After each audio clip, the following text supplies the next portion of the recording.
into the online broadcast network, AfterBuzz TV. Over 20 million weekly downloads in over 150 countries, and your number one source for after-show entertainment.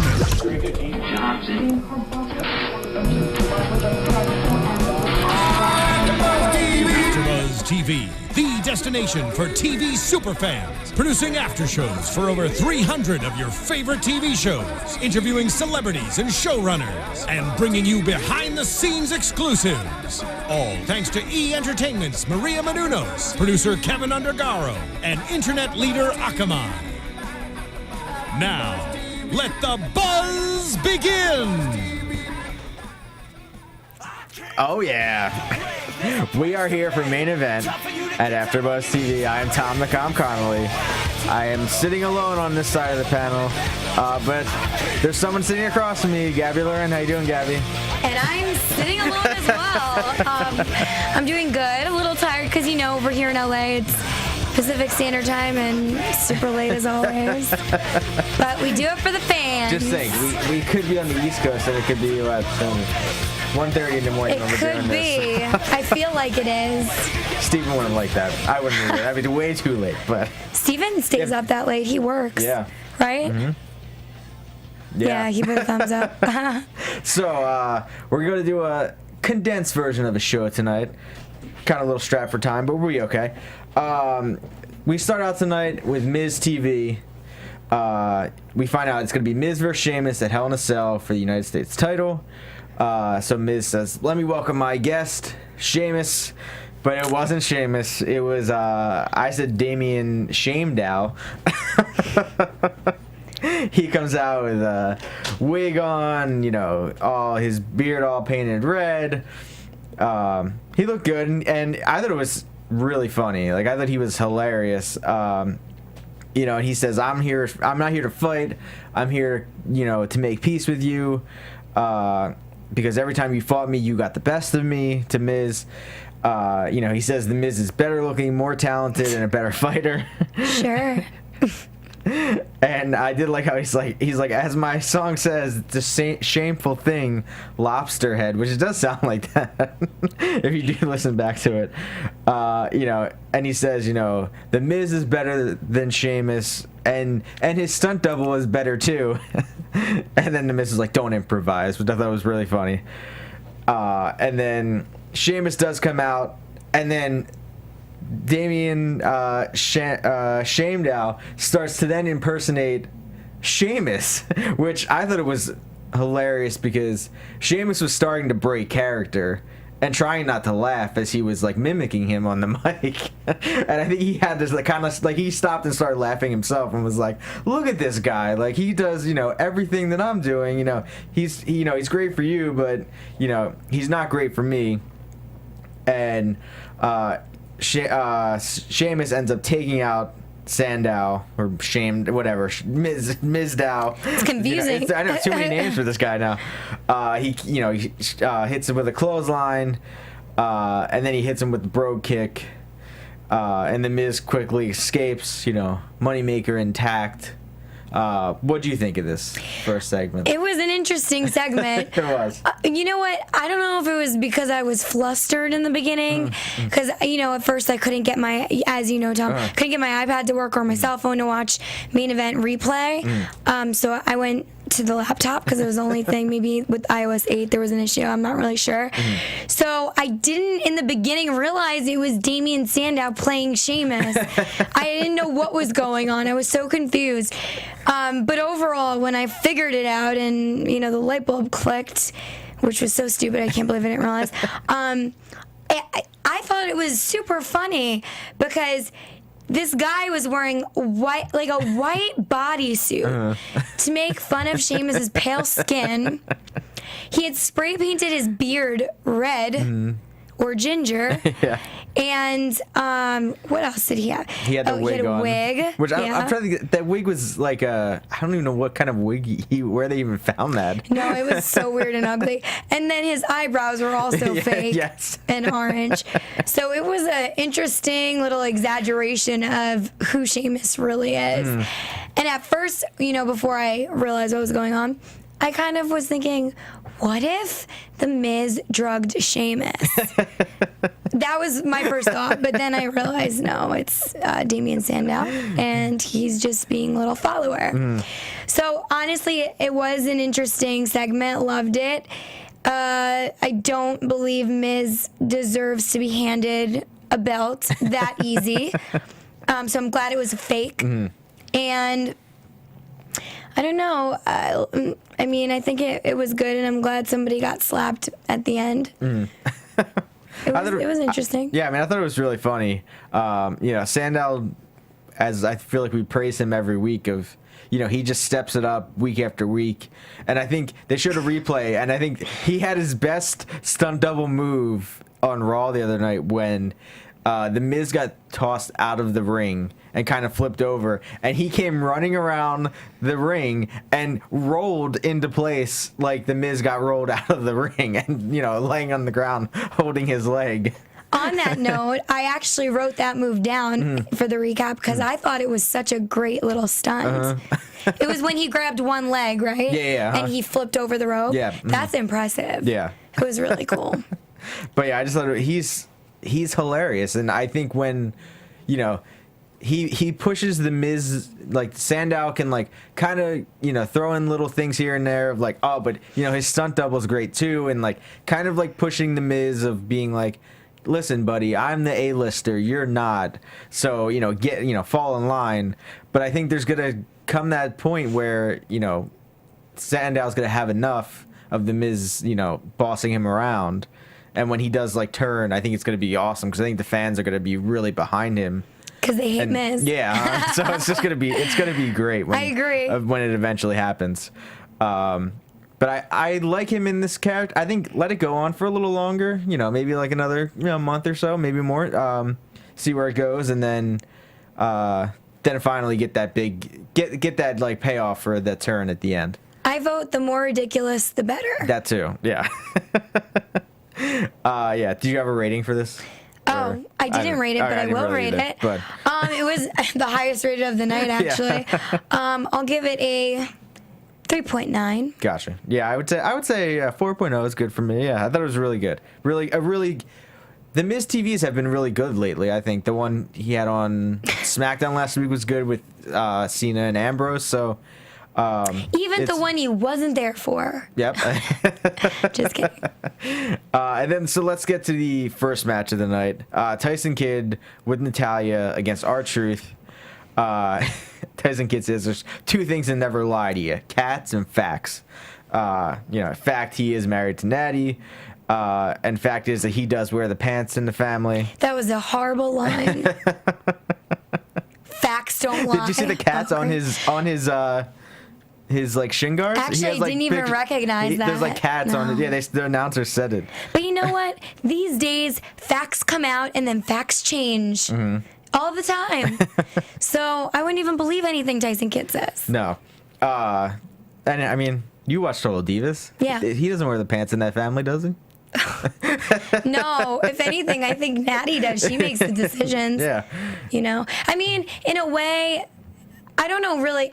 It's a confusing story because, in a sense, it's like who really does wear the pants in that relationship? They both kind of are not wearing any pants. They're both lost. I don't know. But if anyone was to wear the pants, I think it would be Natty because she's an aggressive, like, when she's upset, she's going to confront him and make a big deal out of it. Yeah. He's just laid back, more passive, so. As much, like, I'm not caught up on Total Divas, but as like the clips I see on Raw and stuff, like I know that show is not, real. It's a reality show. And I really hope that I hope the stuff with them isn't real, because that's really a lot of this. Like, you see those clips and you're like, man, I really hope this is not how they really are. Yeah. All the time. In like what sense? What clips have you seen? Because he's a real jerk to her. Like when they on the show. So, and I mean, I feel like they're doing that, making his character like that. I think they're just taking that, evil character that he is on Total Divas and bringing it to It's kind of a shame, Raw. actually, because the whole point of reality shows is see the behind the scenes, and we want to get to know these people and their regular lifestyle and what's going on outside of the live show. So if they're scripting most of this, it's not as genuine to me. Yeah, I mean, I'm not sure how much of it is, but to me, it just seems like, you know, if you're them, do you really want all this, you know, dirty laundry aired on TV? I mean, they're really good actors if that's the case. If it's truly a lot scripted. Yeah, I mean, I just think, I don't think all of it is. I think it's probably like a, you know, I think some of maybe it's induced, half kind of, you know. Maybe That's the how the business producers is. could have been like, get Natty a piece of exercise equipment. I don't know. Exactly. What if they gave it to Tyson Kidd for free and said, give it to Natty for her birthday? I'm sure you'd probably and he's like, like, oh, sure, cool, I don't have to pay for a gift. And then that whole drama happened. That would have been fun. Yeah. But yeah, so this match was a pretty quick match. You know, Tyson, R-Truth does some like crotch thrusts to Natty on the outside, which pissed Tyson off. He went on the offense, just started attacking him. I thought he did it was like a slingshot that he did in the corner, and like R-Truth was kind of under the turnbuckle. Yeah, that was cool. Yeah, like a slingshot in the turnbuckle. And Tyson was in control for the majority of the match. He tried to put on the sharpshooter, and then Natty got on the apron. I don't know why. And R-Truth kind of kicked out of the sharpshooter, and Tyson almost ran into Natty. Yeah. And as he turned around, R-Truth hit him with the little Jimmy for the win. And then Tyson was just really upset with Natty on the outside of the ring. She kind of looked upset at herself. Come on, she's a wrestler. Why would she get up on the apron like that? Yeah. In heels too, I think. It's kind of stupid. I thought it was a weird way to end this match. I thought it adds to the whole thing of like her, you know, she could say I was cheering you on, but why would you get on the apron to cheer him on? I don't know. It was, to me, I just thought it was a rather odd ending to the match. This match was interesting. Going off the storyline idea, the commentators were saying how Tyson may be jealous of Natty and her success. She's better than him in the ring, etc., etc. Could be true.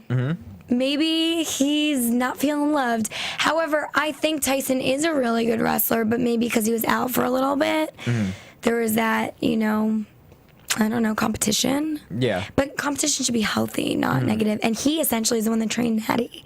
Yeah. You know, I know she looks up to him, so it's kind of strange. But I think, you know, Tyson has this really bad ego trip he's on. And, you know, when Natty almost got hit by his body, by the ropes, he goes, what are you doing to her? And, you know, there's no need to yell at her during a match. First of all, you should be professional yourself and be engaged in what you're doing, not worried about what your wife is doing. Yeah. And then asking her to help you with things. Like there was some hold he had R-Truth in at the corner post where I think his arms were wrapped around his neck at some point.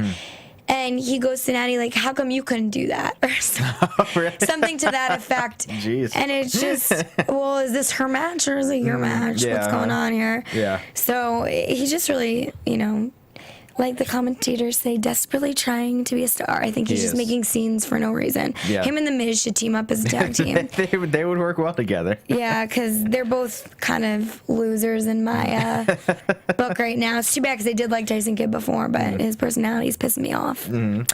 So I'll rate it first, I guess. Yeah, Tyson lost it in a premature way with this match. I wasn't happy. I think it was too quick. So I give it a 2.0. Gotcha. Yeah, I gave it a 2.75. I just thought it was Yeah. It was just too bland and boring. Like it's one of those where it's like he's trying to I wanted him to come back from that where I thought he was going to hit like bounce into her or knock her off the apron. Like I didn't want the match to end that way. Like I wanted him to still get the win. And be like, see, look at even if you distract me or you're kind of getting in my way, I could still win. Like I don't know, it's like That would've been a he was cool kind of way on to like end at it. least a little like bit of a winning streak, and now they just like killed it with. And I hate those matches where it's like a distraction and then like the guy hits their finisher right away and it's over. Like it's just too quick. Well, he could do the opposite now and say, well, it's your fault I lost. Yeah, which I'm sure he will next week on Main Event. Making it more dramatic. Yes, yeah.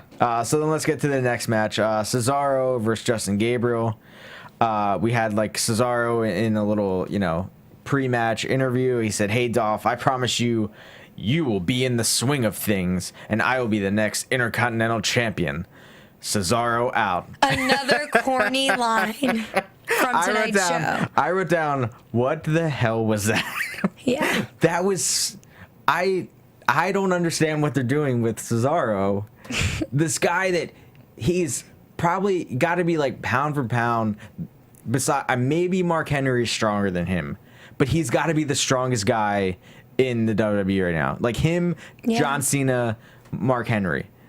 This guy, he's a muscular guy that is just a beast in the ring. Yeah. And you're trying to, like, I don't understand this whole comedy thing they're doing with him.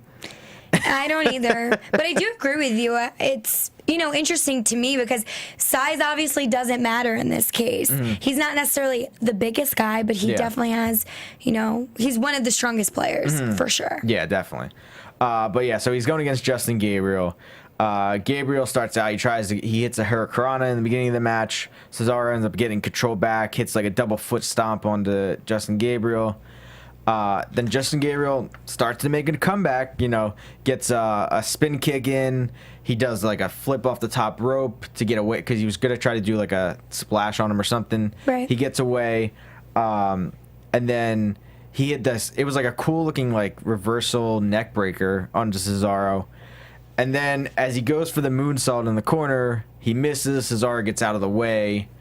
Cesaro picks him up, hits the neutralizer, his finisher for the win. So Cesaro gets a win. Another very quick match, I thought, for the show tonight. Yeah, definitely. I think it was mainly recaps tonight. That's what took up.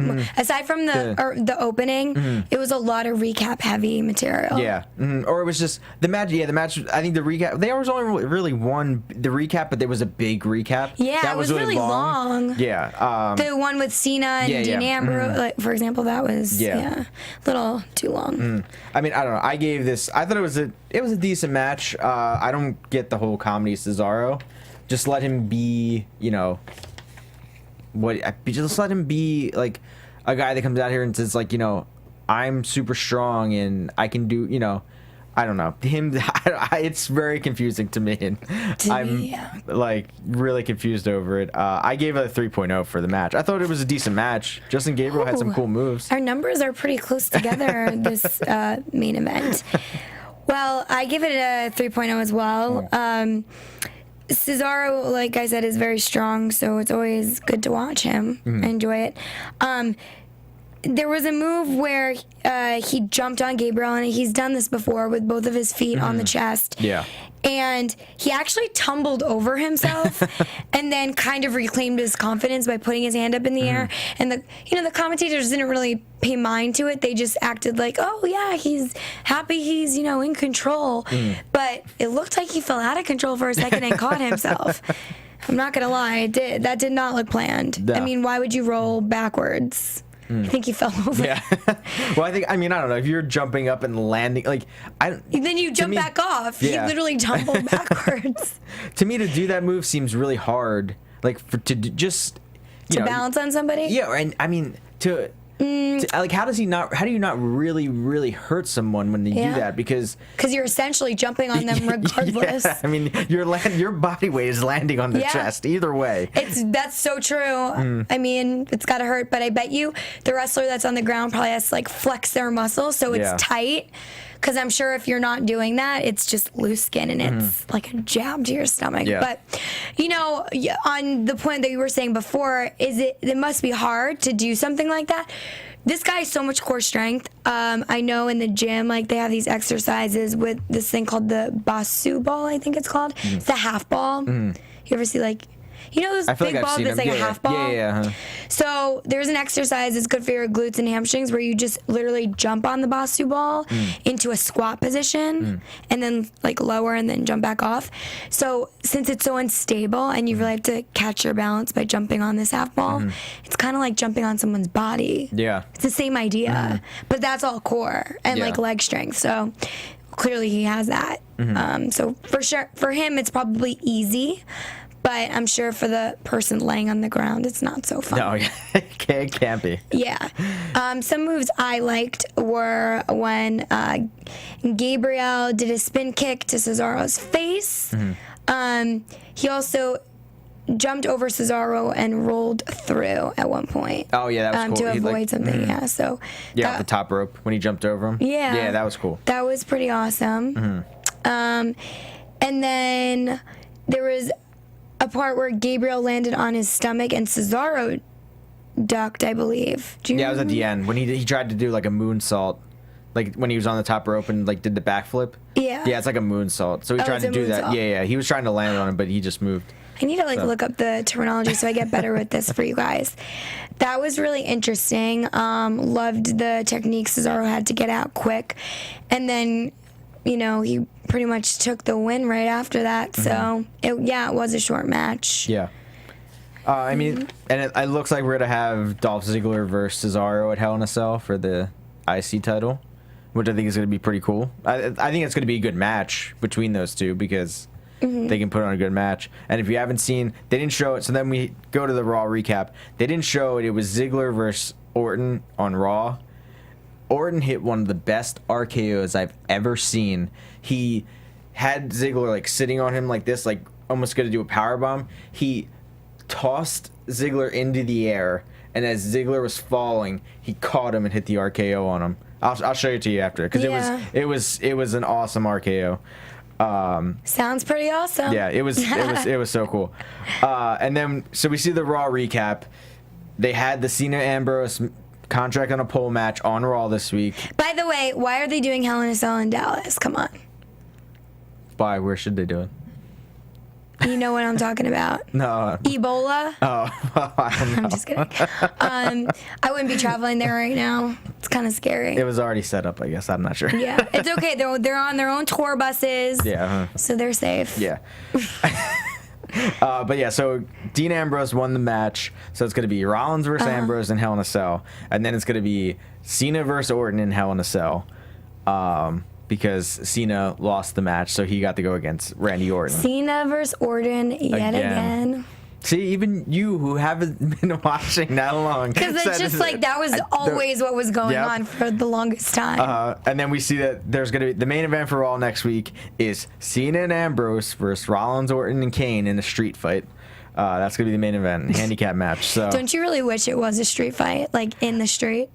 Maybe it will. That maybe would be cool. I mean, there's been matches where they've gone outside like that, so maybe that would be will. really awesome. But yeah, so I don't know. We'll see what happens with that. I think it'll be a decent match.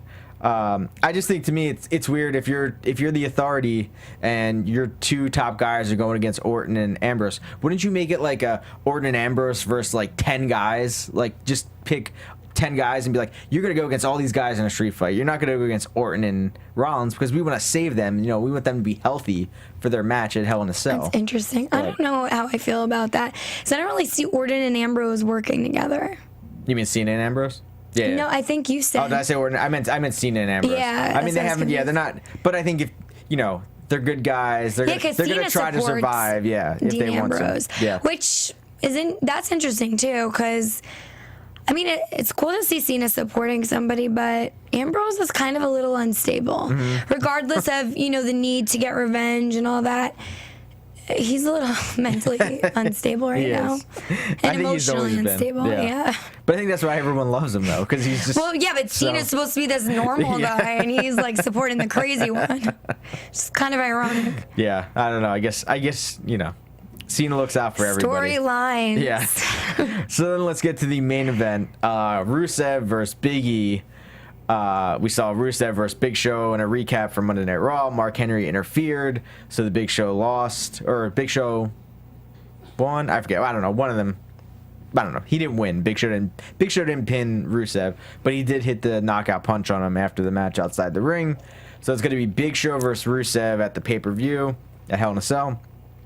I did think it was funny when he said Rusev was on the mic, and he said Big Show Big Show will be the stinking anus. Yes, and I was going to bring that up. Then he said, I think he just messed up his line. He's like, you're going to talk through your anus and speak through your anus. And I was like, what is he talking about? Yeah, it was like the most awkward line I've ever heard. And, I mean, I just don't think any of the speeches tonight for any of the storylines were very well done because they were all very weird. Yeah. This one especially. It was kind of uncomfortable. The first one was good. The Miz, that one was fine, I think. I don't think anything weird was said there, but the Tyson Kidd one was kind of weird. Yeah, it wasn't weird, but everything else was weird. Cesaro one was weird. And this one, like, I was like, I don't know where is he going with this? Anus. And then he was like, "You're gonna be talking." Has he smelled it recently? I don't know. I was like, why are they talking? Like, this is just such a weird.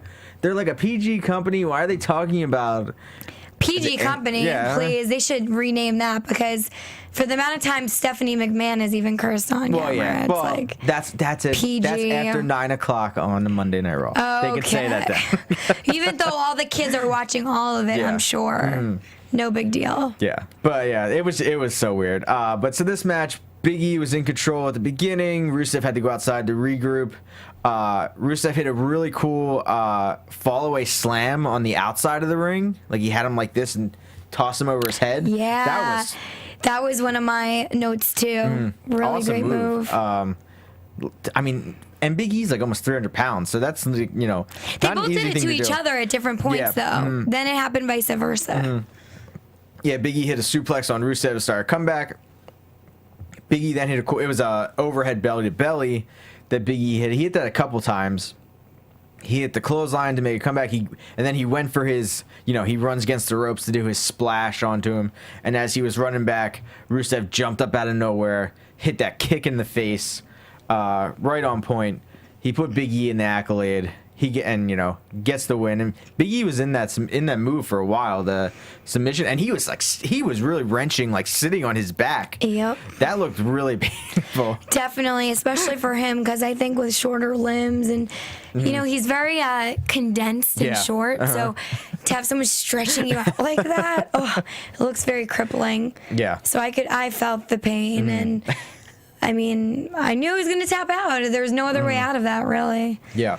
And another funny part to this intro, I love how Lana says "shut up," like she says it with the funniest accent. Yeah. So they're an interesting team. They make me laugh. But yeah, that stinking anus thing was very weird. And then it was interesting that Rusev kept kind of getting out of the ring to like recollect and regroup himself. I hate when guys do that because it makes me feel like they're scared or something. Maybe he is. I don't know. I'd be scared of Big E. He's a big dude. Some people put on these fronts because, you know, you got to look tough. But really, I think they're super scared. He may be. Yeah. I gave it a 3.0. Gotcha. I gave it a 3.75. I thought it was a good match. Yeah. It was... it showed Big E. I think that we haven't really seen him that much lately. And I think when he does get on TV, he makes a point to be in a good match and make it good so that people will remember. They'll be like, oh yeah, he's really good. Like, why isn't he on TV more? Yeah. So I think he every time he's on in a match, he does really well. And these two are very comparable to each other, so yeah, it's that good. Too. A lot of like with the whole, belly slams back and forth and stuff. I mean, Big E is a strong guy too. Like him and Cesaro would probably be a really cool tag team because they are, really big, strong guys. Yeah, tag team wise. But it's good that these two, Rusev, Big E, can work against each other. In a match because, they kind of weigh the same amount, and who really wants to get in a collision with someone that's 300 pounds unless you are 300 pounds yourself? Exactly. Where it's, equal pain on both ends. So I think it works. And for bigger guys, like, they can move, too. Like, they're not slow. Like, it's not like, Big Show and Mark Henry where you're like, this is going to kind of be a slower match because they can't move as fast. These guys, Rusev is a fast guy, and so is Big E. So they have a lot of endurance. It's kind of like a football player. Yep. A lot of football players, they're able to run. I think Big E was really a football player before. I think he played football before. There you go. That makes sense now. I think in college. But yeah, so. And he didn't go pro. He went to wrestling pro. Yeah. Well, I think because he did something to his knee or something like that. I think he had. What? Yeah. Wait, so going to wrestling for his knee was better than football? I'm not sure. I think they're both pretty bad. I know, yeah, but I don't know. I'd have to look it up online. If anybody knows out there, let us know. Maybe at the moment he had to give up an opportunity, but that too, yeah. essentially wrestling's not great for your knees probably either. No, I don't think it is. No. But that's main event for this week. Yeah. Condensed version tonight, guys. Condensed. We went real quick through it because we lost 2 people. Scott couldn't be here. Marquita couldn't be here. But we could be here. Yeah. And Gabby, where can the people find you? The people can find me at the Americans. Gabby Lowe 87 on Instagram and Gabrielle_Loren on Twitter. Plus, just recently covered an event for Fashion Week here in LA. If you guys like Adam Lampert or Carmen Electra, got a list of people from Glee. I've interviewed a few of them. We have videos up on YouTube at Red Carpet 101 and redcarpet101.com. Awesome. Yeah. Go check those out, everybody. And you guys can find me on Twitter at TomTheCom. And every Tuesday night at 11 o'clock for Supernatural. And, of course, every Wednesday night at 10 o'clock for Main Event. And we will see you guys next week. I think we'll all be here. Yay! Yay! From executive producers Maria Menounos, Kevin Undergaro, Phil Svitek, and the entire AfterBuzz TV staff, we would like to thank you for listening to the AfterBuzz TV Network. To watch or listen to other after shows and post comments or questions, be sure to visit AfterBuzzTV.com. I'm Sir Richard Wentworth, and this has been a presentation of AfterBuzz TV. Buzz you later. The views expressed herein are those of the hosts only and do not necessarily reflect the views of AfterBuzz TV or its owners or principals.